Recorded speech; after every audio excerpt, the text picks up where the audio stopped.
പ്രിയപ്പെട്ട മക്കളെ, ഈ സമയത്ത് നൽകാൻ പോകുന്ന വചനം വളരെ വ്യത്യസ്തമായൊരു വചനം, ഡെലിവറൻസിൻ്റെ ഒരു വചനമാണ്. അപ്പോസ്തല പ്രവർത്തനം 8-ാം അധ്യായത്തിൻ്റെ 4 മുതലുള്ള വചനം വായിച്ചുകൊണ്ടാണ്. വളരെ പവർഫുള്ളായ വചനം കേട്ടോ.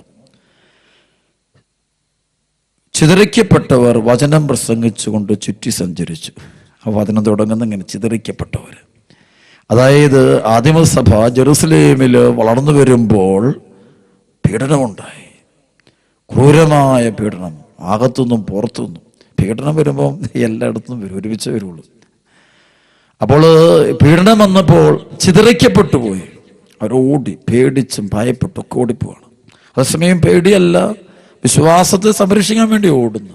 അല്ലെ, ഓടേണ്ട ആവശ്യമില്ലല്ലോ, മാറിയപ്പോരെ. ഇപ്പൊ സിറിയയിലൊക്കെ മതപീഡനമുണ്ടായപ്പോൾ അനേകം ക്രൈസ്തവർ ഓടിപ്പോയെന്ന് പറയും.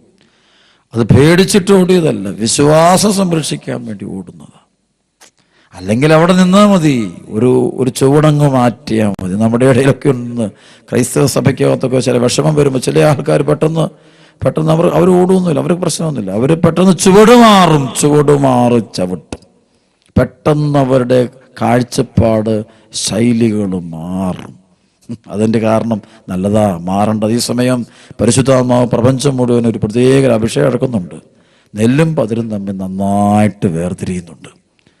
നെല്ലിനെ വേദനയുള്ളൂ, പതിരിനെ ആരും പുഴുങ്ങാറില്ല. പുഴുങ്ങുന്നത് നെല്ലിനെയാണ്. നെല്ലിനെ മാത്രമേ പുഴുങ്ങുള്ളൂ, പതിരിനെ ആരും പുഴുങ്ങാറില്ല. അതിൻ്റെ ആവശ്യമില്ലല്ലോ. അപ്പോൾ ഈ സമയത്ത് സഭയിൽ ക്രിസ്തുവിനോട് ഐക്യപ്പെട്ട് ജീവിക്കുന്നവർക്ക് തീക്കകത്തൂടെ പോണ്ടുവരും. അതൊരു വിളിയുള്ളത് കൊണ്ട്, കൃപയുള്ളതുകൊണ്ട്, അതുകൊണ്ട് സങ്കടപ്പെടുകയൊന്നും വേണ്ട.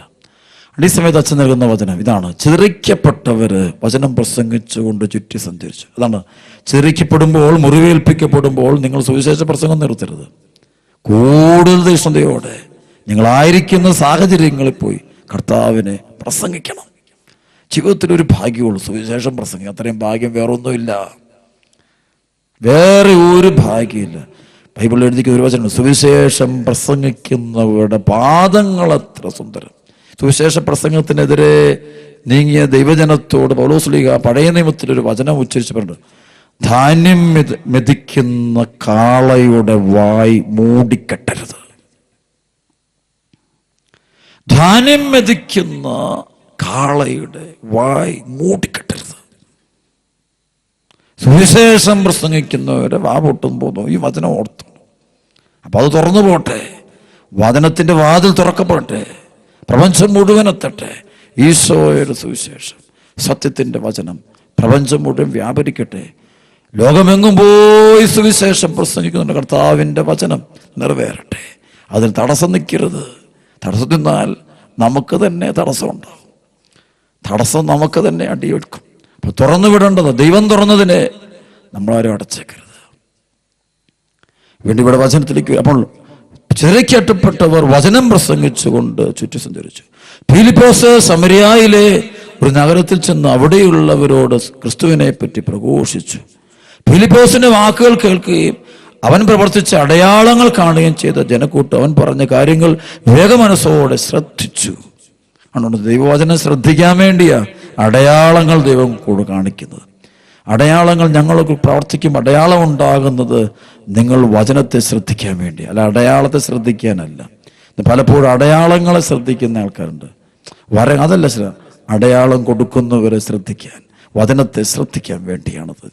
അതായത് ലൂക്കാസ് സുവിശേഷം 5:1-11 വചനത്തില് അത്ഭുതകരമായ മത്സ്യബന്ധനം കാണാൻ പറ്റും. വിശുദ്ധ പത്രോസിന് പറഞ്ഞു, വല ആഴങ്ങളിലേക്ക് ഇറക്കിയപ്പോൾ വല നിറച്ച് മത്സ്യം കിട്ടിയപ്പോൾ അവർ വലിച്ചു കയറ്റം ബുദ്ധിമുട്ടുന്നു. പത്രോസ് ഓടി കർത്താവിൻ്റെ മുമ്പിലോട്ട് പോയിട്ട് സാഷ്ടാംഗം കർത്താവ് വീണിട്ട് പറഞ്ഞു: കർത്താവേ, നീ എന്നെ നകന്നു പോകണം, ഞാൻ പാപിയാണേ. അല്ലാതെ പത്രോസ് ഓടിയത് മീൻ്റെ പുറകെ അല്ല, യേശുവിൻ്റെ പുറകെ, അത്ഭുതം പ്രവർത്തിച്ചവൻ്റെ പുറകെ പോകണം, അല്ലാതെ അത്ഭുതങ്ങളുടെ പുറകെ അല്ല പോകേണ്ടത്. ക്രിസ്തുവിന്റെ പുറകെ പോകണം. ഓരോ അനുഗ്രഹങ്ങളും പ്രാപിക്കുന്ന വ്യക്തി ക്രിസ്ത്യാനിയായിട്ട് മാറണം. മാനസാന്തരത്തിലേക്ക് പോകണം. ക്രിസ്തുവിന്റെ പാതയിലൂടെ പോകണം.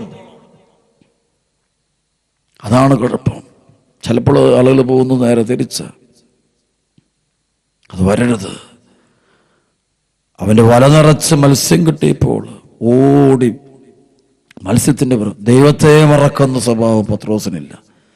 ആ ഒറ്റ കാരണമായിരിക്കും പത്രോസിനെ പിടിച്ച് സഭയുടെ തലവനാക്കിയത്. കാരണം അവന് ക്രിസ്തുവാണ് ഒന്നാം സ്ഥാനം, അല്ലാതെ അത്ഭുതങ്ങളോ ഭക്ഷണമോ മത്സ്യമോ അല്ല. അവൻ വള്ളം പോലും അല്ല അവൻ ഒന്നാം സ്ഥാനം. അതാണ് അവനെ ദൈവം തിരഞ്ഞെടുക്കാൻ കാരണം. അവന് അധികാരം കൈമാറുന്നു, അവന് അധികാരം കൈമാറുന്നു, അവന് അഭിഷേകം കൈമാറുന്നു, അവന് കൃപ കൊടുക്കുന്നതിൻ്റെ കാരണം. ഇന്ന് പലപ്പോഴും അഭിഷേകങ്ങൾ കൈമാറാൻ ഞങ്ങൾക്ക് പലർക്കും പറ്റുന്നില്ല. കാരണം അങ്ങനെയുള്ളവരുടെ എണ്ണം ഇല്ലെന്ന് വളരെ ചുരുക്കുക. കൈവിരള എണ്ണാൻ പോലും കിട്ടുന്നില്ല. 10 പേരിൽ കാണിച്ച പത്രത്തിൽ പോലും കാണാനില്ല. എല്ലാവർക്കും വേണ്ടത് മീന, എല്ലാവർക്കും വേണ്ടത് മത്സ്യം, അല്ലാതെ ക്രിസ്തുവല്ല. ഇപ്പോഴും നമ്മുടെ ദുർമോഹങ്ങളെ പ്രീതിപ്പെടുത്തുക. അതുകൊണ്ട് പ്രിയപ്പെട്ട ദൈവമക്കളെ, ഈ വചനം കേട്ട് ഈശോയിലേക്ക് വരണം.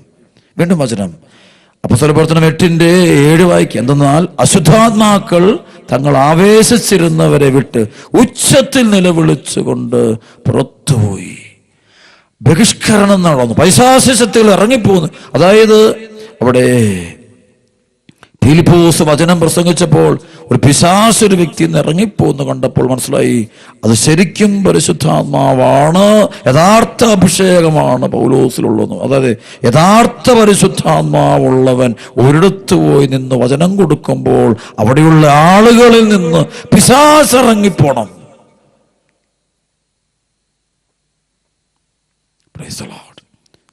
അനേകം തളർവാദ രോഗികളും മുടന്തന്മാര് സുഖം പ്രാപിച്ചു. അങ്ങനെ ആ നഗരത്തിൽ വലിയ സന്തോഷമുണ്ടായി. സന്തോഷം ഉണ്ടാകാൻ കാരണം ഫിലിപ്പോസ് എന്തുകൊണ്ടാ? പരിശുദ്ധാത്മാവ് അവിടെ നിറയാൻ തുടങ്ങി. നിറയുമ്പോൾ ആനന്ദം ഉണ്ടാകും. ഫിലിപ്പി 4:4 സന്തോഷം ഉണ്ടാകും. പരിശുദ്ധാത്മാവുള്ള കൂട്ടായ്മയിൽ ആനന്ദം കൂടുതലാണ്. പരിശുദ്ധാത്മാവ് കുറവുള്ള കൂട്ടായ്മയിൽ ആനന്ദമില്ല. അസ്വസ്ഥത കൂടും, ആനന്ദമുണ്ടാകും. പരിശുദ്ധാത്മാവ് നിറയട്ടെ. മാന്ത്രിക വിദ്യ നടത്തിക്കൊണ്ടിരുന്ന ശിമയോൻ എന്നൊരുവൻ ആ നഗരത്തിലുണ്ടായിരുന്നു. അവൻ വലിപ്പം ഭാവിച്ച് സമരിയാദേശത്തെ വിസ്മയിപ്പിച്ചു. മാന്ത്രിക പ്രവർത്തനം വലിയ ആളുകളെയൊക്കെ വിസ്മയിപ്പിക്കുന്നവനാണ് ഈ ശിമയോൻ. ചെറിയവർ മുതൽ വലിയവർ വരെ എല്ലാവരും അവൻ പറയുന്നത് കേട്ടിരുന്നു.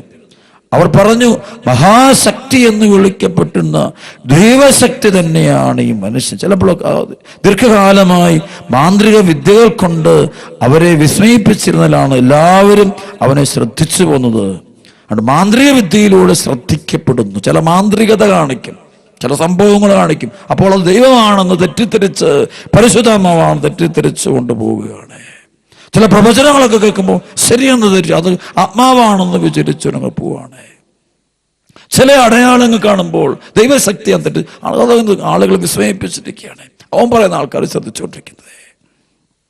എന്നാൽ ദൈവരാജ്യത്തെക്കുറിച്ചും യേശുക്രിസ്തുവിന്റെ നാമത്തെക്കുറിച്ചും ഫിലിപ്പോസ് പ്രസംഗിച്ചപ്പോൾ സ്ത്രീ പുരുഷ ഭേദമന്യേ എല്ലാവരും വിശ്വസിച്ചു. ഫിലിപ്പോസ് അവിടെ പോയി ഒറ്റ വചനം പ്രസംഗിച്ചപ്പോൾ അവിടെയുള്ള ആളുകളെല്ലാം ആ മാന്ത്രിക ശക്തി ചെയ്തിരുന്ന അവൻ്റെ അടുത്ത് ശിവന്റെ അടുത്തുനിന്ന് മാറി ഇതേ ഒറ്റ നിമിഷം കൊണ്ട് കർത്താവിൻ്റെ സഭയിലേക്ക് വരികയാണ്. ജ്ഞാനസ്നാനം സ്വീകരിച്ചു. ശിമയോൻ പോലും വിശ്വസിച്ചു. അവൻ പോലും വിശ്വസിച്ചു.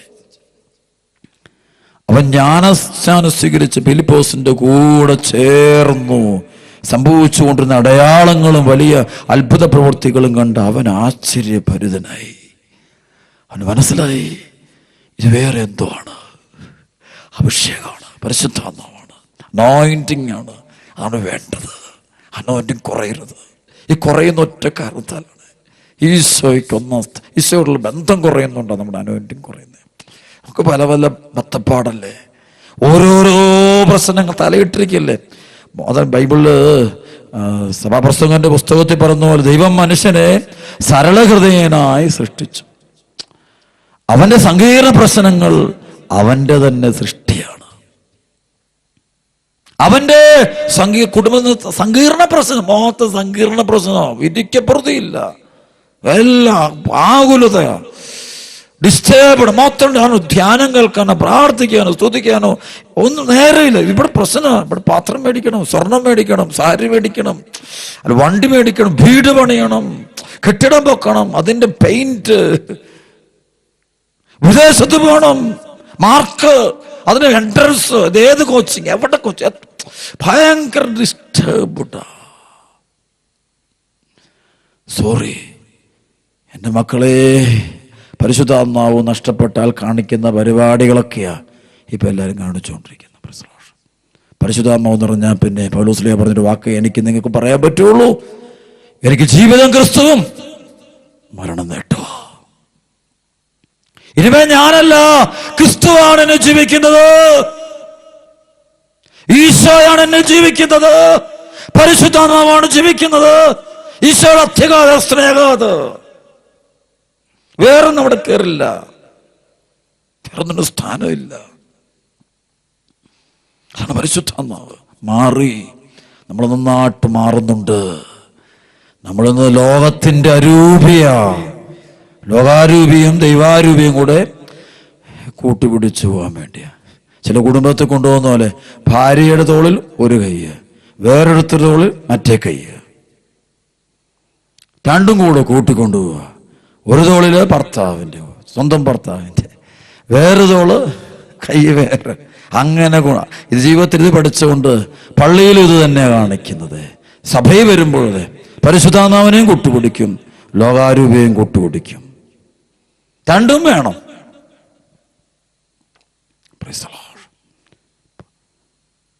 നമുക്കറിയാം, വചനത്തില് ഏലിയാ പ്രവാചകൻ ദൈവജനത്തോട് ചോദിക്കുന്ന ചോദ്യമുണ്ടേ, എത്ര നാൾ നിങ്ങൾ രണ്ടു വഞ്ചിയില് കാൽ വെക്കും? യഹോവയാണ് ദൈവമെങ്കിൽ അവന്റെ പക്ഷത്തേക്ക് മാറി നിൽക്കുക, അല്ല ബാലാണ് ദൈവമെങ്കിൽ അവന്റെ പിന്നാലെ പോവുക. രണ്ടിലൊന്ന് തീരുമാനം എടുക്കാനാണ് എപ്പോഴും.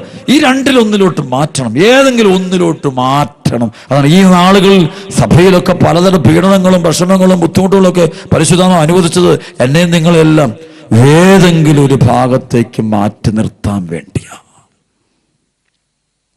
ഏതെങ്കിലും ഒരു പക്ഷത്തേക്ക്, ഒരു രാജ്യത്തേക്ക്, ഒന്നെങ്കിൽ ദൈവരാജ്യത്ത് നിൽക്കുക, അല്ലെങ്കിൽ ലോകരാജ്യത്ത് നിൽക്കുക, ഒന്നെങ്കിൽ പരിശുദ്ധാത്മാവിൽ ജീവിക്കുക, അല്ലെങ്കിൽ അശുദ്ധാത്മാവിൽ ജീവിക്കുക, ഒന്നെങ്കിൽ കൃപയുടെ മക്കളാകുക, അല്ലെങ്കിൽ നാശത്തിന്റെ മക്കളാകുക, ഒന്നെങ്കിൽ വലതുവശത്ത് നിൽക്കട്ടെ, അല്ലെങ്കിൽ ഇടതുവശത്ത്.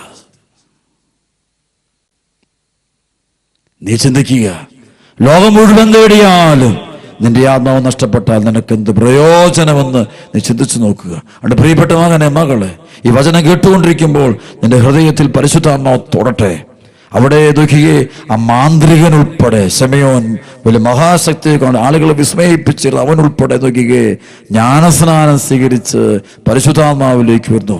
ഫിലിപ്പോസ് എന്ന് പറയുന്നൊരു സാധാരണക്കാരനിലൂടെ അവൻ പരിശുദ്ധാത്മാവ് നിറഞ്ഞു. യഥാർത്ഥ സത്യത്തിൽ ക്രിസ്തുവിനോട് ഐക്യപ്പെട്ട് ജീവിക്കുന്നേ നമുക്ക് മാറ്റമായി.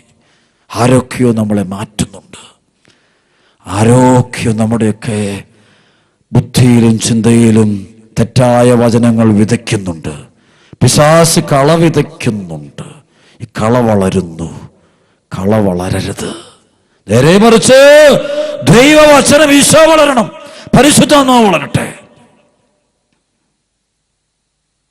വീണ്ടും വചനത്തിന്റെ അടുത്ത ഭാഗത്തേക്ക് അച്ഛൻ പോവുകയാ. അപ്പോസ്തല പ്രവർത്തനത്തിന്റെ 8-ാം അധ്യായത്തില് 14 മുതൽ സമരിയാക്കാർ ദൈവവചനം സ്വീകരിച്ചുവെന്ന് കേട്ടപ്പോൾ ജെറുസലേമിലുണ്ടായിരുന്ന അപ്പോസ്തലന്മാർ പത്രോസിനെ യോഹന്നാനെ അവരുടെ അടുത്തേക്ക് അയച്ചു. അവർ ചെന്ന് അവിടെയുള്ളവർ പരിശുദ്ധാത്മാവിനെ സ്വീകരിക്കേണ്ടതിന് അവർക്ക് വേണ്ടി പ്രാർത്ഥിച്ചു. കാരണം അതുവരെ പരിശുദ്ധാത്മാവ് അവരിൽ ആരുടെയും മേൽ വന്നിരുന്നില്ല. അവർ കർത്താവായ യേശുവിന്റെ നാമത്തിൽ ജ്ഞാനസ്നാനം സ്വീകരിക്കുക മാത്രമേ ചെയ്തിരുന്നുള്ളൂ. പിന്നീട് അവരുടെ മേൽ അവർ കൈകൾ വെച്ചു. അവർ പരിശുദ്ധാത്മാവിനെ സ്വീകരിച്ചു. കൈകൾ വെച്ചു. കൈകൾ വെക്കാൻ കാരണമെന്ത്? പെന്തക്കോസ്താരുടെ പരിശുദ്ധാത്മാവ് ശ്ലീഹന്മാരുടെ മേൽ നിറയപ്പെട്ടത് കൊണ്ട് അവരിലിതുണ്ട്. അവർ കൈവെക്കുമ്പോൾ ഇത് പകരുന്നുള്ളൂ. ചിലപ്പോൾ അങ്ങനെയാ, കൈവച്ചാലേ പകരുള്ളൂ. അഭിഷേക പ്രാർത്ഥന കൊടുത്താലേ പകരുള്ളൂ. അല്ലാതെ ശൂന്യാകാശത്തു നിന്ന് വരേണ്ട സംഭവമല്ലത്. അത് സഭയിലൂടെ ഒഴുകപ്പെടണമെന്നുള്ളത് പരിശുദ്ധാത്മാവിൻ്റെ പദ്ധതി. അങ്ങനെ സഭയിലൂടെ വരുന്ന അധികാരത്തിൻ്റെ കൃപയുടെ അഭിഷേകങ്ങളുണ്ടത്. അത് വേറിട്ട്, അത് പത്രോസിന്റെ അഭിഷേകം, ഈശോ നേരിട്ട് കൊടുത്ത anointing. വീണ്ടും കാണാൻ പറ്റും. അവർ കർത്താവായ യേശുവിന്റെ നാമത്തിൽ ഞാൻ സ്വീകരിച്ചു മാത്രമേ, പിന്നീട് അവരുടെ മേൽ അവർ കൈകൾ വെച്ച് അവർ പരിശുദ്ധാത്മാവിനെ സ്വീകരിക്കുക ചെയ്തു. അപ്പസ്തോലന്മാരുടെ കൈവെപ്പ് വഴി, കേട്ടോണേ ശ്രദ്ധിക്കണം, പരിശുദ്ധാത്മാവ് നൽകപ്പെട്ടത് കണ്ടപ്പോൾ ശമയോൻ അവർക്ക് പണം നൽകിക്കൊണ്ട് പറഞ്ഞു, ഞാൻ ആരുടെ മേൽ കൈകൾ വെച്ചാലും അവർക്ക് പരിശുദ്ധാത്മാവിനെ ലഭിക്കത്തക്ക വിധം ഈ ശക്തി എനിക്കും തരിക. അപ്പൊ നോക്കി, പത്രോസും ഈ യോഹന്നാൻ കൈവച്ചപ്പോൾ അടയാളം ഉണ്ടായിക്കാണ്. അനോയിന്റ് പരിശുദ്ധാത്മ ഭാഷാപരത്തിലൊക്കെ പണം കൊടുത്തിട്ട് പറയാ, ഗിവ് മീ അനോയിന്റിങ്. ഇതെല്ലാവരും ഇങ്ങനെ അനോയിന്റിങ്ങിനോട് ഓടി നടക്കുന്നുണ്ട്. എനിക്കൊത്തിരി ഇഷ്ടമാണ് അനോയിന്റിങ്. പക്ഷേ അനോയിന്റിങ് മേടിക്കാനല്ല പലരും നടക്കുന്നത്, അനോയിന്റിങ് കൊടുക്കാനാ. അവർക്ക് അനോയിന്റിങ് ആളുകളുടെ മുമ്പില് ആള് കളിക്കാനുള്ളതല്ലത്, മറ്റുള്ളവരെ ആകർഷിക്കാൻ വേണ്ടിയല്ലത്. ഇത് ഒരാളെ ക്രിസ്തുവിനോട് ഒട്ടിച്ചു ചേർക്കാൻ വേണ്ടിയാ, സഭയിൽ അംഗമാക്കാൻ വേണ്ടിയാ, വിശുദ്ധരുടെ ഗണത്തിലേക്ക് ഉയർത്താൻ വേണ്ടിയാ, സ്വർഗത്തിന്റെ മുൻപിൽ കൊണ്ടുപോകാൻ വേണ്ടിയാ. അല്ലാതെ ഇത് കച്ചവടം നടത്തരുത്, കച്ചവടം നടത്തരുത്. പൗലോസിന്റെ അടുത്ത് ചെന്നൊരു പത്രോസിന്റെയും യോഹന്നാന്റെ അടുത്ത് ചെന്നൊരു ശമയോൻ പറഞ്ഞു, പണം കൊടുത്തുകൊണ്ട് പറഞ്ഞു, ഞാൻ ആരുടെ മേൽ കൈകൾ വെച്ചാലും അവർക്ക് പരിശുദ്ധാത്മാവിനെ ലഭിക്കത്തക്ക വിധം ഈ ശക്തി എനിക്കും തരിക. പത്രോസ് പറഞ്ഞു, നിന്റെ വെള്ളിത്തുട്ടുകൾ നിന്നോട് കൂടെ നാശിക്കട്ടെ. നീ നിന്റെ വെള്ളി പണം മൊത്തം പോട്ടെ. എന്നാൽ ദൈവത്തിന്റെ ദാനം പണം കൊടുത്ത് വാങ്ങാമെന്ന് നീ വ്യാമോഹിച്ചു. നിനക്ക് ഈ കാര്യത്തിൽ ഭാഗഭാഗിത്വമോ അവകാശമോ ഉണ്ടായിരിക്കുകയില്ല. കാരണം നിന്റെ ഹൃദയം ദൈവസന്നിധിയിൽ ശുദ്ധമല്ല. നീ അഭിഷേകം മേടിക്കാൻ വന്നതിൻ്റെ ലക്ഷ്യം വേറെയാ. ചിലപ്പോഴൊക്കെ ഞാൻ അണക്കരയിലും പലയിടത്തും ഞാൻ ധ്യാനങ്ങളും കൺവെൻഷനും ചില ആളുകളൊക്കെ അടുത്ത് വന്ന് നിന്ന് വചനം കേട്ട് പ്രാർത്ഥിക്കുന്നത് കണ്ട്, പക്ഷേ ഹൃദയം ശുദ്ധമല്ല. They have another planning to get something, some divine power, so that they can market and get money. Praise the Lord. Praise the Lord. Praise the Lord. Don't do that. പരിശുദ്ധാത്മാവിനെ കച്ചവട വസ്തുവാക്കിയാൽ നീയും പോവും, നിന്റെ പണവും പോകും. നീയും പോകും, നിന്റെ പണവും പോകും. നിന്റെ ആത്മാവ് ചിലപ്പോഴൊക്കെ ഇങ്ങനെയുള്ള മേഖല ഇപ്പോൾ ചില ആളൊക്കെ മാരക പാപത്തിൽ കിടക്കും. മാരക പാപത്തിൽ ഒരു തുള്ളി പശ്ചാത്താപം പോലും ഉണ്ടാകില്ല, അനുതാപം പോലും ഉണ്ടാകില്ല. ദൈവത്തെ വിളിക്കാൻ പറ്റില്ല അവർക്ക്. പിശാചിന്റെ ഒരു പ്രത്യേകതയുണ്ട്. 3 പരീക്ഷണങ്ങൾ ഈശോയ്ക്ക് കൊടുക്കും. 3ാമത്തെ പരീക്ഷണം പറയുന്നുണ്ട്, എൻ്റെ മുമ്പിൽ കുമ്പിട്ടാൽ എല്ലാം തരാം. എന്താ, നിനക്കൊരു അംഗീകാരം, എനിക്ക് അംഗീകാരം തരാമെങ്കിൽ ഞാൻ നിനക്കും അംഗീകാരം തരാം. എല്ലാവർക്കും വേണ്ടത് 10 പേരുടെ മുമ്പിൽ ഒന്നൊരു അംഗീകാരം കിട്ടണം. അതിനുവേണ്ടിയാകരുത് പരിശുദ്ധാത്മാവ്. പരിശുദ്ധാത്മാവ് നിറയുമ്പോൾ അതുകൊണ്ട് നീ ആഗ്രഹിക്കുന്നു മറ്റുള്ളവർക്ക് കൊടുക്കാൻ വേണ്ടി നീ മേടിക്കാൻ വരണ്ട, നിനക്ക് വേണോ? Do you want anointing to be the child of Jesus? ഈശോയുടെ കുഞ്ഞാകാൻ വേണ്ടി, ദൈവത്തിൻ്റെ മകനാകാൻ വേണ്ടി, സ്വർഗം സ്വന്തമാക്കാൻ വേണ്ടി, വിശുദ്ധനാകാൻ വേണ്ടി, വിശുദ്ധിയാകാൻ വേണ്ടി, അതിനുവേണ്ടി നീ പ്രാർത്ഥിക്കുക. അതിനുവേണ്ടി പത്രോസേ എനിക്ക് anointing so that I can love Jesus. എനിക്ക് ഈശോയെ സ്നേഹിക്കാൻ പറ്റും, സഭയെ സ്നേഹിക്കാൻ പറ്റും, ആത്മാക്കളെ നേടാൻ പറ്റും. നമുക്ക് പ്രാർത്ഥിക്കാം. കർത്താവേ, ഇന്ന് ഈ വചനം കേട്ട് മുഴുവൻ മക്കളുടെ ഹൃദയത്തിലുള്ള പൈശാചികമായ ചിന്തകൾ പോട്ടെ, അസ്വാർത്ഥത മാറിപ്പോട്ടെ, സ്വാർത്ഥത അഹങ്കാരം മാറട്ടെ. ഈ കുടുംബത്തെ പരിശുദ്ധാത്മാവ് നിറയട്ടെ. ഈ വചനം കേട്ടുകൊണ്ടിരുന്ന മുഴുവൻ കുടുംബങ്ങളിലെ അന്ധകാര ശക്തികളോട് ഞാൻ കൽപ്പിക്കുന്നു, കർത്താവായ യേശു ക്രിസ്തുവിൻ്റെ നാമത്തിൽ കൽപ്പിക്കുന്നു, ഈ മക്കളെ വിട്ടുമാറുക. യേശുവിൻ്റെ രക്തം ഈ വീട്ടിൽ പെയ്യപ്പെടട്ടെ. ആ വീട്ടിൽ മാനസിക രോഗികളുടെ മേൽ കർത്താവിൻ്റെ കരം ഇപ്പോൾ സ്പർശിക്കപ്പെടട്ടെ. ആ വീട്ടിലും വിഷമിച്ചിരിക്കുന്ന വ്യക്തിയുടെ ശിരസിൽ ഈശോയുടെ കരം തൊടട്ടെ. പരിശുദ്ധാത്മാവ വചനം കേട്ട മുഴുവൻ മക്കളെ സുഖപ്പെടുത്തട്ടെ. ഈ വചനം ഈ പ്രപഞ്ചത്തിലുള്ള എല്ലാ മക്കളെയും സുഖപ്പെടുത്തട്ടെ. The name of Jesus Christ of നാസറത്ത്.